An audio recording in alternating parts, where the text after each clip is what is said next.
अस्सलामु अलैकुम वरहमतुल्लाहि वबरकातुहू। देखिए, वीडियो को स्किप करके मत जाना, आखिर तक इस वीडियो को आप देखिएगा, क्योंकि इसके अंदर मुफ्ती सलमान अजहरी साहब क़िबला के ताल्लुक से हाई कोर्ट के वकीलों ने क्या कहा है, उन्होंने अपनी राय का क्या इजहार किया है, आप उनकी बात पूरी सुनकर के जाना। और ये सब जानते हैं कि मुफ्ती सलमान अजहरी साहब क़िबला को जिन धाराओं के तहत फंसाया गया है वो सिर्फ एक मुस्लिम होने के नाते ये किया गया है, और ये सिर्फ उनको फंसाने की कोशिश की जा रही है। ये बात मैं अपनी तरफ से नहीं कहता, ये बात खुद हाई कोर्ट के वकील कहते हैं कि इतना बड़ा जुर्म उन्होंने किया नहीं था, सिर्फ शेर व शायरी की थी, और शेर व शायरी के अंदर ये चीज़ें बिल्कुल माफ़ होती हैं। आप इन्हीं की ज़बानी पूरी वीडियो आप सुन लीजिएगा। सिर्फ इस स्टेटमेंट में तो कोई भी इस तरह का अपराध नहीं बनता है जिसमें गिरफ्तारी किया जाए। वो मुफ्ती की अगर इस बयान पे गिरफ्तारी है तो वह गलत है और नहीं होना चाहिए। यह देश जो है हिंदू मुस्लिम सिख ईसाई का है, यह देश समरसता का है। अभिव्यक्ति की स्वतंत्रता जो है एक कानूनी अधिकार है किसी भी व्यक्ति का, ये मूल अधिकार में आता है। ऐसे में उसमें गिरफ्तारी नहीं की जा सकती है।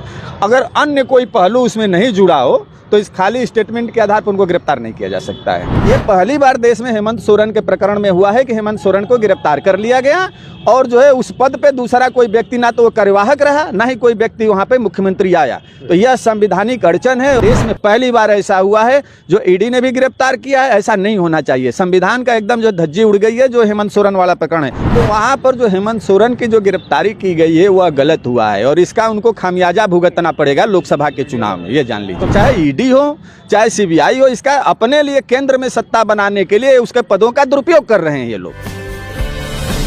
नमस्कार दोस्तों, मैं इस वक्त उत्तर प्रदेश की विधानसभा के सामने खड़ा हूँ। हमारे साथ में कुछ अधिवक्ता समाज के लोग हैं, इनसे जानने की कोशिश करेंगे जो सलमान अजहरी जी की गिरफ्तारी हुई है और हेमंत सोरेन की गिरफ्तारी की है ईडी द्वारा। तो अब हम इससे जानने की कोशिश करेंगे। सर, जिस तरह से सलमान अजहरी की गिरफ्तारी गुजरात ATS ने की है, ऐसा क्या उस बयान के अंदर है जो टेररिज्म स्क्वाड को लगाना पड़ गया और ईडी को हेमंत सोरेन को एक मुख्यमंत्री को गिरफ्तार करने की जरूरत आन पड़ी? तो इन्हीं सब चीज़ों को लेकर हम आपसे कानूनी पहलुओं पर चर्चा करना चाहते हैं। तो ये बताइए, जिस तरह से मुफ्ती सलमान अजहरी को मुंबई से गुजरात ATS गिरफ्तार करती है, हालांकि महाराष्ट्र की ATS भी गिरफ्तार कर सकती थी, लेकिन गुजरात ही ATS क्यों गई? देखिए, दो पहलू है। पहला चीज़ ये है कि इस देश में आपके पहले दो प्रश्न हैं। जी जी। एक प्रश्न है मुफ्ती साहब का और दूसरा जो है प्रश्न है मुख्यमंत्री हेमंत सोरेन के। जी जी। तो पहले जो है हम जो है मुफ्ती साहब के जो है स्टेटमेंट पे आते हैं। जी। सत्यता ये है कि जो है मुफ्ती साहब ने जो स्पीच दिया है, स्पीच के अंत में उन्होंने एक जो है शेर मारा है। तो इस देश में ये परंपरा रही है, चाहे विश्व में भी, जो अच्छा जो स्पीकर होता है जो स्पीच देता है वो स्पीच के दौरान जो है बीच बीच में शेरो शायरी करके ओज भरता है, जोश भरता है। तो जो उन्होंने कहा है वो स्पीच तो दिए, स्पीच देने के बाद उन्होंने किसी दूसरे जो है लेखक के उन्होंने शेर अपने क्या नाम है स्पीच में ओज लाने के लिए उन्होंने शेर मारा है। तो उस शेर में कुछ इस तरह का जो है आपराधिक कोई घटना तो नहीं दर्शित हो रही है कि जिससे उनकी गिरफ्तारी की जा सके, है ना। इस देश में जो है अभिव्यक्ति की स्वतंत्रता जो है एक कानूनी अधिकार है किसी भी व्यक्ति का, ये मूल अधिकार में आता है। ऐसे में उसमें गिरफ्तारी नहीं की जा सकती है। अगर अन्य कोई पहलू उसमें नहीं जुड़ा हो तो इस खाली स्टेटमेंट के आधार पर उनको गिरफ्तार नहीं किया जा सकता है। सर, जिस तरह से एक सवाल ये भी उठ रहा है कि गुजरात की ATS को ही को गिरफ्तारी करने के लिए भेजा गया, इसकी ये काम तो पुलिस भी कर सकती है। दूसरी बात, कुछ लोगों का कहना ये है कि एक धर्मगुरु को ऐसे शब्दों का इस्तेमाल नहीं करना चाहिए, जैसे कि आज कुत्तों का वक्त है, कल को हमारा दौर आएगा। हाँ, देखिए, धर्मगुरु और उस पर तो हम लोग नहीं जाते, हम लोग विधिवेत्ता हैं, हम लोग कानून के विशेषज्ञ हैं, कानून पे बात करते हैं। जो शेर आई है उस शेर में एक शब्द आया है कुत्तों का दौर, है ना। तो यह एक जो है तुच्छ शब्द है, उन्होंने एक तुच्छ शब्द का बात लेके आए हैं। तो तुच्छ शब्द से कोई देशद्रोह की बात नहीं बनती है। किसी व्यक्ति को कोई कह देता है इस तरह का तो देशद्रोह नहीं आता है, अपराध की भी श्रेणी में बहुत छोटा हुआ आता है ना। तो जब तक जो है गिरफ्तारी की धाराएं नहीं होनी चाहिए सीरियस, तब तक गिरफ्तार नहीं किया जा सकता है किसी भी व्यक्ति को। और इसमें उन्होंने सिर्फ अभिव्यक्ति किया है, तो अभिव्यक्ति में गिरफ्तार नहीं किया जाना चाहिए, चाहे कोई भी व्यक्ति हो, चाहे वो धर्मगुरु हो या लेबर हो या किसी भी जाति धर्म का व्यक्ति हो। अच्छा। इस देश में सबके लिए कानून बराबर है। हमारे यहाँ वो सांसद जी होंगे उनके लिए भी उतना ही है, और हमारे यहाँ एक लेबर है, निम्न जो है निम्न से निम्न स्तर का जो है व्यक्ति है, उसको भी जो है गिरफ्तार नहीं किया जा सकता, उसका भी उतना ही राइट है। सर, जिस तरह से आपने अभी कहा कि एक ही समुदाय के ऊपर कार्रवाइयाँ हो रही हैं, जिस तरह दानिश अली कटुआ भड़ुआ इस शब्दों का इस्तेमाल किया गया है संसद के अंदर, तो क्या लगता है सिर्फ एक ही समुदाय के ऊपर कार्रवाइयाँ होंगी, सिर्फ मुफ्ती सलमान अजहरी को इतना कहने पर ही कि आप मतलब आज कुत्तों का वक्त है, कल को हमारा दौर आएगा? देखिए, किसी को भी अगर इस तरह का कोई भी शब्द जो है लेके आता है तो यह शब्द निंदनीय है, चाहे वो जो है मुस्लिम हो या हिंदू हो या सिख हो या ईसाई हो।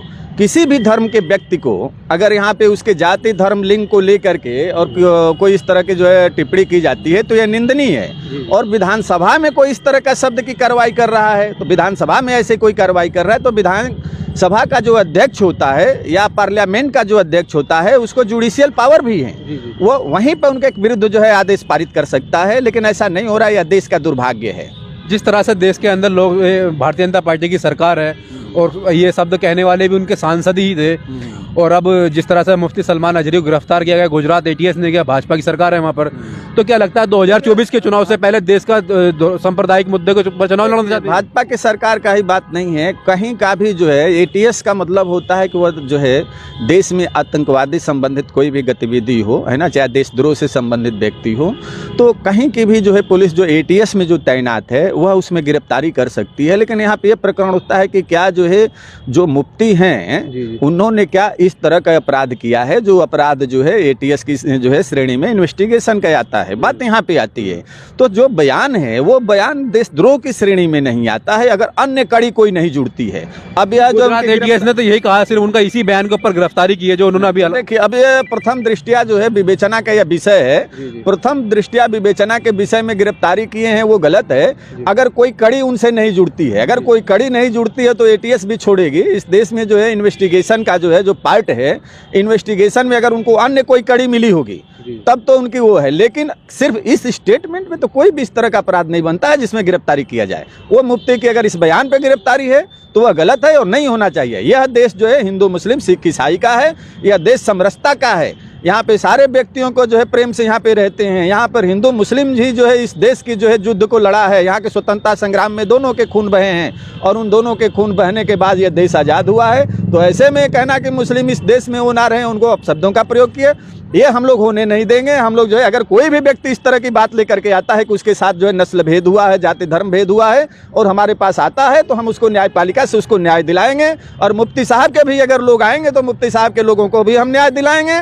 और अगर जो हिंदू को भी कोई कहता है तो हम उसको भी जो है न्याय दिलाएंगे। हमारे पास सिख आएगा उसको भी हम न्याय दिलाएंगे। न्यायपालिका के जो है कार्य में इस तरह के जो हस्तक्षेप हो रहे हैं वो ठीक नहीं है। सर, जिस तरह से आपने कहा है कि न्यायपालिका के जिस तरह हस्तक्षेप हो रहा है वो ठीक नहीं है, आपने चंडीगढ़ मेयर चुनाव देखा होगा जिसके अंदर CGI chief justice of India ने निर्वाचन अधिकारी को फटकार लगाई और कहा इसके ऊपर मुकदमा दर्ज होना चाहिए, लेकिन चीफ जस्टिस ने चंडीगढ़ मेयर चुनाव को बर्खास्त नहीं किया है, उसको सस्पेंड मतलब चुनाव पूरा प्रक्रिया को उसको सस्पेंड नहीं किया है। तो क्या लग रहा है सिर्फ CGI से फटकार लगाते हैं, कार्रवाई नहीं करते हैं? देखिए, फटकार क्या होता है, ऐसा है कि कानूनी पहलू है और दोनों तरफ के जो CGI हैं, CGI जब कोई निर्णय देता है या कोई भी जुडिशियल सिस्टम जब कोई निर्णय देता है तो उसमें एक कानूनी पहलू होता है। और कानूनी पहलू यह है कि क्या जो है सरकार के कार्य में हस्तक्षेप करने का जुडिशरी को पावर है कि नहीं है। ऐसे सिस्टम पे जो है उनको जो है देखना रहता है न्यायपालिका को। बोलना न्यायालय में, देखिए कोई टिप्पणी न्यायालय करती है तो वो अलग चीज़ होता है, ठीक है, लेकिन उसको कार्य सरकार के कार्य में हस्तक्षेप कर सकती है कि नहीं, यहाँ पर जाकर के न्यायपालिका का जो है थोड़ा सा हाथ रुक जाता है ना। जहाँ पर जो है उसकी व्यवस्थापिका का कार्य है ना, जो सरकार का जो कार्य है वो सरकार करेगी और वह अगर संविधानेतर कार्य करती है तो ऐसे में जो है न्यायपालिका हस्तक्षेप करती है। हाँ, तो यह मामला है। सर, जिस तरह से ED ने हेमंत सोरेन जी को गिरफ्तार किया है उसके बाद में मामला सुप्रीम कोर्ट के अंदर गया, लेकिन सुप्रीम कोर्ट की एक खास बेंच को ये मुकदमा ट्रांसफर कर दिया था। उसके बाद में वो उनको राहत नहीं देती है, तो एक उसके ऊपर भी सवाल उठा कि सारे के सारे मुकदमे रीना त्रिवेदी जी के पास कैसे चले जाते हैं। देखिए, दो चीज़ें हैं। अब इसमें हम जुडिशियल सिस्टम पे नहीं कहेंगे, बस इतना कहेंगे कि जो हेमंत सोरेन की जो गिरफ्तारी हुई है और जिस तरीके से एक इस देश के पहले ये मुख्यमंत्री हैं जिनको मुख्यमंत्री पद पे रहते हुए गिरफ्तार किया गया है, तो ये संविधान पे पहली बार ऐसा है कि संविधान में एक मुख्यमंत्री के रहते गिरफ्तारी की गई। अब यहाँ पे संवैधानिक अड़चन ये पैदा होता है कि